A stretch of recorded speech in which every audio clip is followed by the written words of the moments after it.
Hi, my name's Pete Gunning from Year 13. Now I'm here with Shane Rogerson. He has been a key part in helping us get to Fiji and making the best time of our ministry there. Shane, how's that been?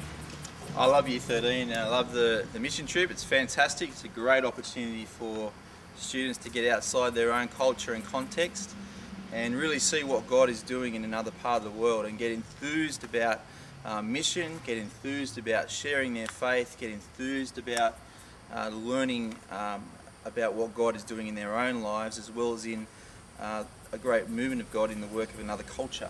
It's really good. You've had some great chats with the guys. Just tell us about that. Well, one of the beautiful things about Year 13 is you get to spend a month intensively with a bunch of young guys and girls, although I tend to focus on the guys. And we really spend some time discipling them and encouraging them in their walk with Christ, encouraging them to think about how they're going to serve the Lord for the rest of their life. And in that context where you're pretty intensely in relationship with them, you get to learn a lot about them and a lot about the questions and the issues that they're confronting in life. And it's a great opportunity to really nail some of those issues. And so we talk about relationships, we talk about career and future and how they're going to be involved in serving the Lord in a whole stack of ways. And it can get pretty raw at times, but the guys love it. There's a lot of late nights. How do you think it's going to impact Fiji? How can we, as Year 13ers, just share how we've been assisting Fiji? Yeah, there's some people who think that short-term mission trips, a bunch of teenagers or late teenagers, early uni students, that what impact are they really going to have on the Fijian culture and the Fijian church? Is it just a kind of form of spiritual tourism? I don't think that's the case. I think if we're genuinely going there to serve the Fijian church and developed authentic, genuine partnerships with the local church, you do actually start to see the way we can encourage local leaders, youth leaders, those involved in ministry. And there's several ways we do that. We run the Youth Leadership Conference.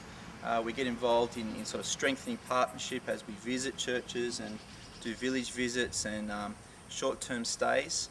And our hope is that over time that'll begin to really have an impact on long-term partnerships, so that it's not just when the Year 13s are there, but it's the relationship that we build. And we're already starting to see that happen a little bit.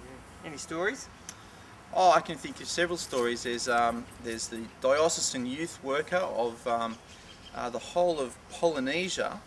Her role is to encourage youth ministry in the different Anglican churches, not only in Fiji but in Tonga and other Pacific Island nations. And we had the opportunity to get to know her through the Youth Ministry Conference, and she's basically encouraged a stack of youth leaders to come to the Youth Ministry Conference, which was probably one of the first times they've been exposed to our thinking on youth ministry, a Bible-based, Christ-focused youth ministry.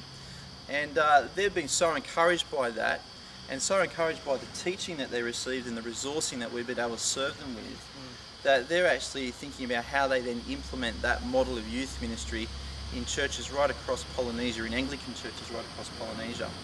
So that's just one example. The other thing is that Anglican churches, seeing that we want to serve them, they're really keen now to actually work out how we can be in partnership with them and help them in training of and equipping and mobilising of their people so that they will know the scriptures well and know how to communicate and promote Christ well to their culture. So it's been great to see the way that partnership has been developing. Yeah. See, actually, it's the lady was she's the daughter of the bishop. She's the youth diocesan officer, daughter of the bishop. She goes home after our conference, shared with her dad how we ran conferences. And he was like, that's it, that's how we're going to do conferences from now on. And compared to their model, I think it's going to be a big improvement. Say a minister has a Year 13er, the Year 13er is heading over to Fiji. How might a minister help that Year 13er impact the congregation? Sure. So trying to get his congregation moving forward, thinking missionally, just being encouraged and challenged. Yeah. Well, one of the issues that pastors face, one of the roles of pastors, is to equip God's people for works of service. That is to mobilise God's people in mission. And one of the great ways of doing that is keeping our congregations focused on global mission. One of the ways we help local mission is we continue to support and send in global mission. And so we want people to be global Christians. And so by seeing our young people getting involved in global mission, that then enthuses our church for mission in the local area. It also gets our church praying about needs of the gospel around the globe, and we're seeing real people engaged who we know, who we love, who we care for. They come back and they share their stories of what God is doing, what God is teaching them, what God is doing amongst the culture that they're visiting, and that tends to have an infectious kind of impact across the whole congregation. And so while we want to support mission and the work of the global gospel, because we're global people, because God's word is for all the world, it actually does have a spin-off for our local congregation. It actually invigorates and mobilises people in our local mission as well, which I think is really exciting. Totally. Thanks for sharing. Welcome. Thanks for listening.